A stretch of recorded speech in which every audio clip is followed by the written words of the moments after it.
Everybody, it's Mrs. T again, and in this short video, I'm going to go over the high points of the syllabus that pertain directly to our class. Please read everything on the syllabus because there's a lot more information just about your expectations at UAPTC in general, but what I'm going to cover is for our class only, and there's going to be some answers for quiz 1 that I'm going to cover in this video. So please make sure you watch all the way through the end. It's going to help you get the best grade possible on quiz 1, which is the syllabus quiz. Okay, so at the very top of the syllabus, you will see my contact information, everything except my cell phone number. I don't publish it here because these syllabi go on the internet and I don't want to publish my cell phone number. But in our Blackboard class, you will see my cell phone number featured prominently in our Blackboard class. So please get that cell number and text me using the instructions that I give you in Blackboard, because my response to you will give you another answer to one of the quiz questions. And so make sure that you text me and introduce yourself using the instructions in Blackboard, and then save my number in your contacts list as Mrs. T, because that's the quickest and easiest way that you can get a hold of me this semester. 24/7, I mean that, 24/7, text me, and I will respond to you as soon as I see it, okay? So please do that, and yeah, that's the quickest, easiest way. However, I do also have these office hours that you can see. Some of them are face-to-face at my office at the South site, and some of them are virtual on Teams, which you'll get a link to that in our Blackboard class if you wish to join me on Teams. So anyhow, so there's that information, my office phone number and my email address and all that kind of stuff. But yeah, texting is definitely best. But you know, those are some surefire ways to get a hold of me. Also, it just will take me a little bit longer to get back to you. Okay, and so the next part gives us information about what this course is all about. You're in physical geography with me, and we're going to use McKnight's Physical Geography. That's the textbook we're going to use. It is linked in our class as an ebook. So if you like ebooks, then you're good to go. You're going to be charged for it, whether you open it or not, and you will need to open it. I assign several sections of several chapters as we move through the semester from that book. But if you don't like ebooks, then you can skip down to this section on the next page where it says Course Materials Access. You can click on that link, and it will take you to some instructions on how you can, get rid of that ebook and not be charged for it, and your options for getting a physical copy that you can hold in your hand and write on and fold and all that kind of stuff, if that's the kind of thing that you want for a textbook. I'm old-fashioned, so I like that too, so there's nothing wrong with that at all. Okay, and so the next thing that I need to point out to you is that we have some mandated course learning outcomes from the state of Arkansas, so that this class is transferable anywhere you might go in the state of Arkansas after you leave here. And so we've got the course learning outcomes listed on the syllabus so that so it's clear what you're going to learn. And in Blackboard, as we go through our unit modules, I will break it down into a finer detail about what exactly we're covering in each lesson and what exactly each of our assignments focuses on, because there is no busy work in our class. We are always focused on one or more, sometimes multiple, course learning outcomes with all the lessons and the assignments and the end of unit assessment activities that we do. None of it's busy work. You've got to focus on those learning outcomes all the time, and we do. Okay, and so also I've got some rules and guidelines for how you're supposed to behave in our class.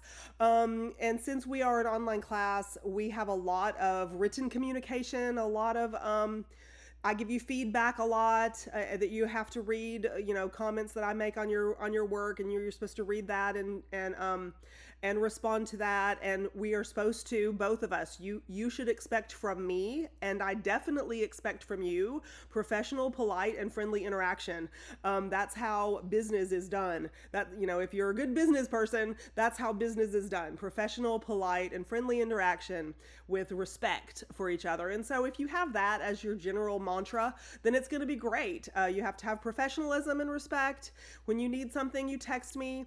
And I do need you to create your own due date calendar, because Blackboard, I will send an announcement every week that tells you, here's what we're working on. This is open for you. Everything's here, But Blackboard doesn't always give you an accurate report about due dates. I don't know why.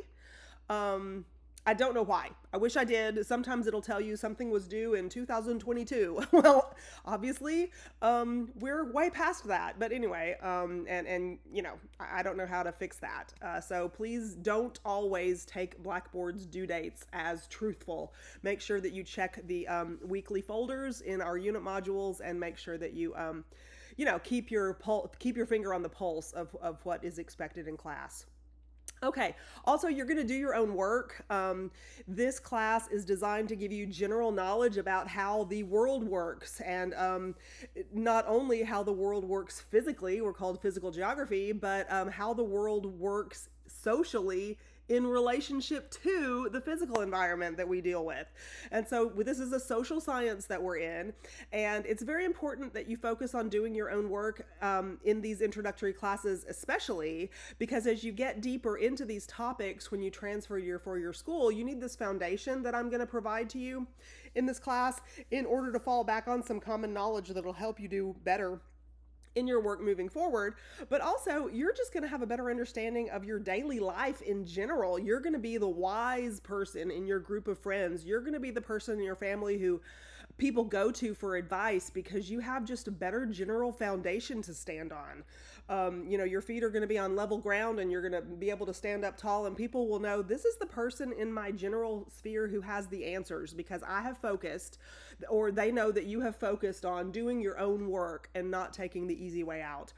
And so I'm talking about this because AI is so prevalent these days, and I love AI. I know you have probably used it too, and we're going to use it in class together, but we're going to learn how to use it so that you can have brain development, your own brain development, while you're using these tools. You are not going to try to allow this tool to think for you, or to pass off work that this tool has done as though it was your own. That's a coward's way out. You are going to challenge yourself to develop your beautiful brain into an even more exquisite brain than you started the semester with, and I am here to help you do that. So we are going to use AI, but it's going to be under the direction that I give you to use it. We're going to ask it questions from time to time, and we're going to analyze, did it give us correct information? Did it, you know, what was the result of this information? You know, and does it compare, how does it compare with what we're learning in class? Is it truthful? Is it, you know, does it hallucinate? That kind of things. We're going to use AI, but we're going to use it so that we can develop our gorgeous, gorgeous brains into something that's more exquisite than they already are. Okay, and so I've got a quote here from the NAACP. See, I have cited it. It's the NAACP. I've cited it so that I can't be guilty of plagiarism. You want to do your own work because your mind is a terrible thing to waste. And I put this in here because this is absolutely true. I love this motto. But I have to cite it because I don't want to make it seem as though I came up with that phrase myself. I wish I was smart enough to have come up with that phrase myself, but I didn't. And so when I want to use it, I have to cite where I got it from. And I do that because I'm a responsible person, and I don't want to plagiarize, which is a form of cheating. And I don't want to cheat, which is, you know, copying somebody else's work on an exam, for instance, or a homework assignment, using somebody else's stuff from the semester before because your big brother took class or something.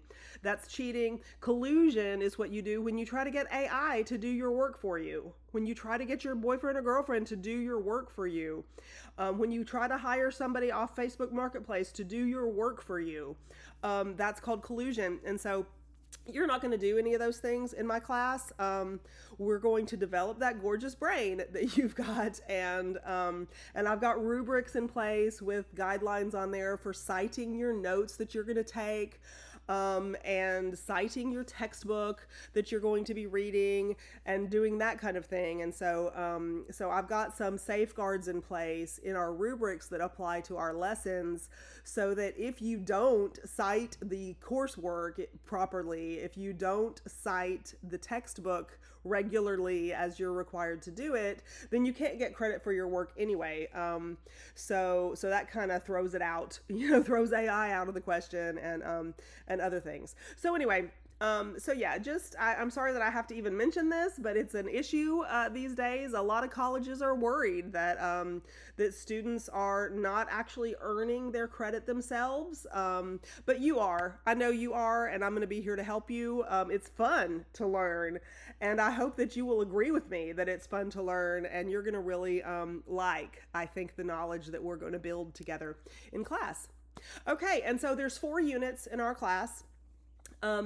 And they're each about 4 weeks each. We have a 16-week semester. I actually call it 17 weeks because I count Thanksgiving. But anyway, we have a 16-week semester, so there's 4 weeks in each unit, and each week has something called a reflection journal that you can do, and each week has a quiz that you can do.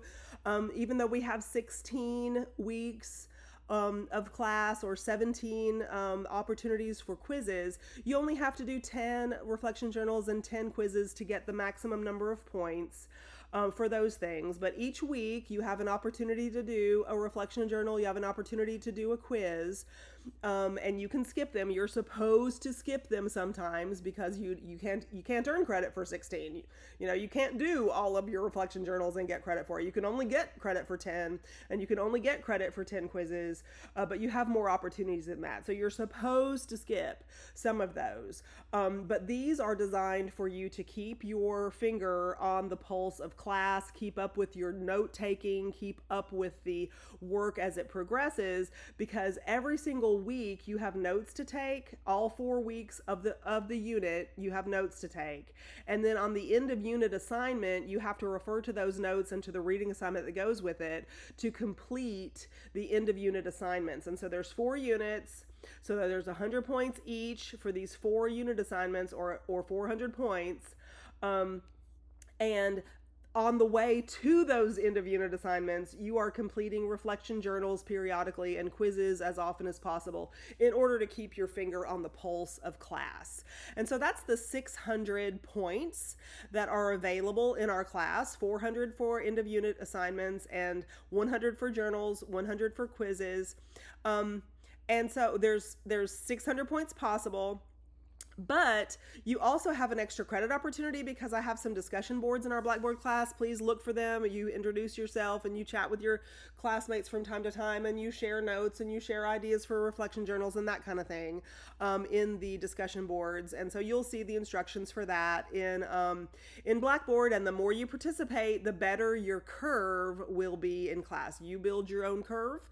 The more regularly you participate from day 1 until the last day is how you're going to make your own curve in class. And so look for that, look for the details for that. Oh, and let me also say there is another video that I show you the instructions for reflection journals, and I go over them step by step with you, so please make sure that you watch that. It also has some information in it that the first quiz asks you about. And so watch that other video where I go over the instructions for the reflection journal, because I'm sure what I've told you now in this video is leaving a lot of questions in your mind. And so I've covered them in a separate video, so this one won't be too long.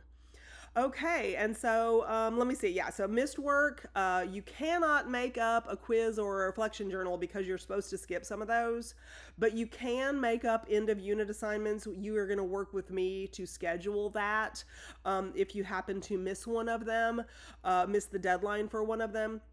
So anyway, yeah, so missed work is something that we do together. We schedule something separate for all that. Okay, and the next, so the next part of this